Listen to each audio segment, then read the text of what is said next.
A saída do Sérgio Moro está explicando algumas coisas dos bastidores do governo que a gente não entendia e que agora estão ficando um pouco mais claras.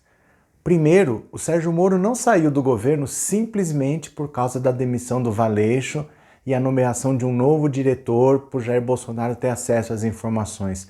Não foi só isso, tem mais coisa por trás. E nós vamos entender também agora com essa situação o que é a tal da velha política, que o Bolsonaro falava que ele é contra a velha política. Agora nós estamos entendendo o que é a tal velha política. Vou explicar com calma para vocês. Antes, se você não me conhece, meu nome é Roberto Cardoso, eu te peço para você se inscrever no canal e deixar um like. Tá? A gente está aqui todos os dias do ano, sempre produzindo informação para você, trazendo conteúdo diferente. Sábado, domingo, feriado, nós estamos aqui. Todas as noites tem uma live às 19 horas, você é convidado a participar, tá bom? Hoje vai ter 19 horas, venha pra gente conversar. E eu só te peço para você se inscrever no canal e deixar um like, tá bom? Vamos conversar um pouquinho. Olha, o Sérgio Moro saiu do governo contando aquela história do Valeixo ser demitido da Polícia Federal porque o Jair Bolsonaro queria colocar alguém de confiança como diretor da Polícia Federal, ele queria alguém com quem ele pudesse dialogar, né? O Sérgio Moro falou isso na saída dele, mas ele falou um detalhe que passou meio despercebido. O Sérgio Moro falou assim: quando eu fui convidado, me disseram que eu ia ter carta branca. Isso quer dizer o seguinte, olha, que ele ia poder fazer o que ele quisesse, independente da vontade do Jair Bolsonaro, ele ia ter autonomia, ele podia nomear quem ele quisesse, decidir como trabalhar, mas isso foi mudando ao longo dos tempos. E a demissão do Sérgio Moro expôs isso pra gente, que é o seguinte: Jair Bolsonaro entrou no governo com uma política completamente errada. A estratégia que ele adotou foi um completo fracasso. Lembram que ele falava de que ia combater a velha política? Ele sequer explicava o que era a velha política. Mas aí nós começamos a entender. Olha só, ele se elegeu presidente por um partido, pelo PSL, né? E o que ele queria, quando ele disse que ia combater a velha política, na verdade, velha política é a política mesmo. Como que se faz política no Brasil? São 513 deputados, certo? Quando um presidente, por exemplo, quer aprovar uma medida provisória, como aquela da carteira verde e amarela do Paulo Guedes, o governo editou uma medida provisória, vale na hora, mas perde a validade se os deputados não aprovarem. Então ele precisa dos votos dos deputados. Como que acontece a maneira tradicional? Não dá para o não dá para o presidente negociar com cada deputado individualmente, são 513. Né? Então ele conversa com os líderes dos partidos, fecha acordo com os líderes dos partidos. E os deputados têm a fidelidade partidária. A fidelidade partidária é, você não pode ficar trocando de partido, mas você também vota com o partido, a não ser que o partido libere. Mas normalmente ele fecha e fala, fechamos questão. Você quer um bom exemplo? A Tabata Amaral. Lembram na reforma da Previdência? O PDT, que é o partido pelo qual a Tabata Amaral se elegeu, fechou voto contra a reforma da Previdência. Então a orientação é, todos os deputados devem votar contra. A Tabata Amaral vai lá e vota a favor. Consequência, ela foi punida, né? Porque ela não seguiu a orientação do partido. Ela pode sofrer punição por isso. O partido tem um programa, tem regras, se ela não seguir, ela pode ser punida. Isso está previsto, tá? Não é uma decisão que o PDT tirou da cabeça, não. Isso está previsto até, ela pode realmente ser punida. Jair Bolsonaro queria combater isso, a política, que ele chamou de velha política. Qual que era a ideia dele? Ignorar os partidos, ignorar os líderes dos partidos e negociar com as bancadas temáticas. Então ele quis negociar com a bancada ruralista e com a bancada evangélica. Obviamente, não deu certo, porque veja só, as bancadas, elas não estão num partido só, elas estão espalhadas em vários partidos. Em vários partidos você tem deputados que são da bancada evangélica, em vários partidos você tem deputados que são da bancada ruralista, então fica difícil você conseguir coordenar tudo isso, porque eles também internamente têm orientações diferentes. E além disso, se você pegar um único partido, Naquele partido tem deputados de várias bancadas ao mesmo tempo. E às vezes o mesmo deputado pertence a várias bancadas. Você tem um deputado, por exemplo, que ele pode ser evangélico e pode ser ruralista.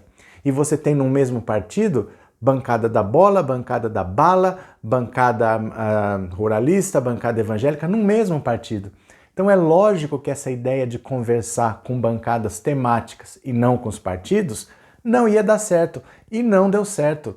Ele começou a conseguir brigar com todos os líderes de partidos, porque como ele deixava o líder do partido de fora e conversava com a bancada, na hora da votação o partido tomava uma decisão pela oposição, por ser contra, e mesmo o cara sendo ruralista, evangélico, ele tinha que votar com o partido. Então isso minou o apoio dele. Ele ainda vai lá e briga com o PSL. Quer dizer, ele perdeu até o próprio partido que ele tinha. Aí ele ficou completamente sem apoio. Foi um fracasso essa tentativa dele de ir contra a velha política, que na verdade é a política. É simplesmente assim, você negocia com os líderes e os líderes conversam dentro de um partido. Ele quis não negociar com os líderes e com os partidos, ele quis negociar com as bancadas. Foi um completo fiasco. Agora que ele está sem apoio, nós começamos a entender o que ele está fazendo. Como não deu certo, e ele está vendo que ele está à beira de um processo de impeachment, desde que ele começou a falar em fechar STF, fechar o Congresso, ser contra isolamento social e os mortos crescendo, ele começou a ficar à beira de um processo de impeachment, ele falou, essa minha tal de nova política não deu certo, vou apelar para a política tradicional, vou negociar com os líderes dos partidos que são o Centrão, que são partidos que não estão nem lá nem cá. Eles, por exemplo, você pode achar que o Centrão não é de esquerda, que o Centrão é de direita, mas eu garanto para você que se a Manuela Dávila, do PCdoB, virar presidente da República, se ela oferecer cargo para o Centrão vai lá e fecha com a Manuela Dávila e vira todo mundo comunista. Eles estão do lado do poder, eles estão do lado do dinheiro. Quem oferecer mais, eles apoiam. Aí o Jair Bolsonaro começou a negociar com esses líderes. E esses líderes querem o quê? Cargos. Mais do que dinheiro. A gente acha que comprar apoio é dar dinheiro. Dar dinheiro é fácil de rastrear, porque o governo, para sair do governo, ele tem um caminho que pode ser rastreado. Não tem como ele sair sem ninguém perceber, né? Vai faltar aqui de onde ele saiu. Então você não dá dinheiro, você dá cargos, e esses cargos, eles têm dinheiro para trabalhar. Então você pode fazer obras, você pode fechar contratos, e daí vem as consequências, você entendeu? O Centrão tem recebido cargos, e o Jair Bolsonaro já fez reunião com os ministros e disse que quem manda é ele. O Sérgio Moro não tinha reclamado que ele queria ter autonomia? Na verdade, a briga é, o Sérgio Moro quer indicar quem ele quiser e o Bolsonaro falou não, eu indico. Ele queria colocar gente do Centrão no Ministério da Justiça.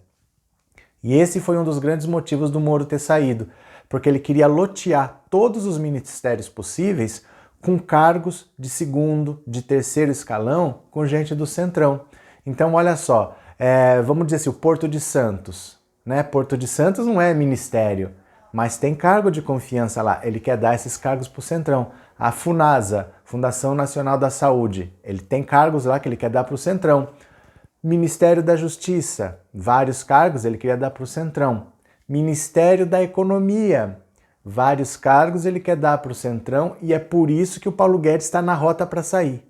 Porque ou aceita as imposições dele ou vai sair, porque ele precisa trazer o Centrão. Não é simplesmente um ministro ou diretor, secretário de alguma coisa, mas cargos de segundo e terceiro escalão. Ele tem que acomodar 207 deputados e os cupinchas também, não é?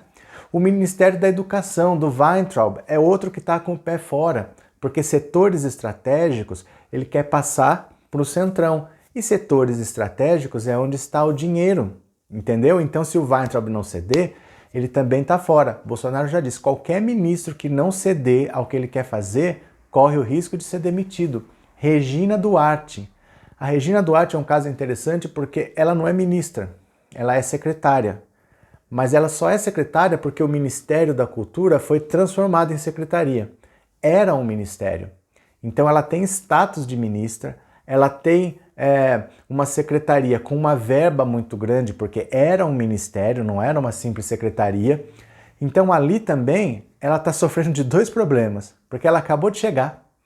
ela não pode indicar ninguém, porque tem pessoas lá da ala ideológica, olavistas, né, que nem aquele presidente da Fundação Palmares, que é um negro que odeia negro, ela quer tirar o cara e ela não pode. Tem vários cargos aí que ela quer tirar pessoas, ela não pode pôr.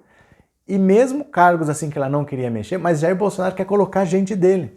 Então ela está completamente de mãos atadas. Ela, acho que foi a decisão mais errada da vida dela.